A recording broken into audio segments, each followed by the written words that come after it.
Lorsque vous utilisez des instruments de mesure en laboratoire, il faut avoir conscience que les appareils que vous utilisez ont des défauts et des qualités. Alors, il y a trois qualités principales que peut avoir ou ne pas avoir des instruments de mesure. La première, c'est la fidélité. Alors, la fidélité, c'est la capacité d'un appareil de donner toujours la même mesure. On vérifie la fidélité d'un instrument de mesure en reprenant la même mesure plusieurs fois. Si on donne toujours une mesure identique, alors notre appareil est fidèle. Par contre, si à chaque fois qu'on reprend la mesure et qu'on obtient un chiffre qui est différent, alors notre appareil n'est pas fidèle. La deuxième qualité d'un instrument de mesure, c'est la justesse. La justesse, c'est la propriété d'un instrument de donner la mesure la plus proche de la réalité.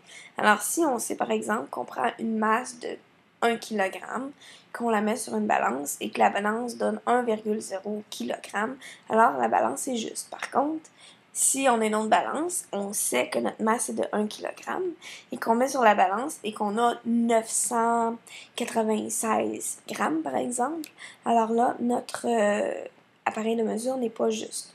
Pour s'assurer d'avoir une meilleure justesse possible, pour éviter des erreurs de justesse, on va s'assurer que le matériel est en bon état, bien nettoyé, bien calibré, etc. Troisième qualité, c'est la sensibilité. La sensibilité, c'est la capacité d'un appareil de mesure de mesurer des très petites quantités.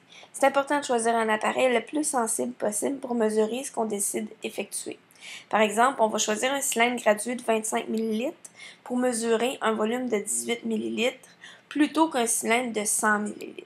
Donc, plus la capacité maximale de notre instrument de mesure est proche de la mesure qu'on doit prendre, normalement, cet instrument-là va être plus sensible. Plus il y a de graduation sur notre instrument de mesure, plus il est sensible également.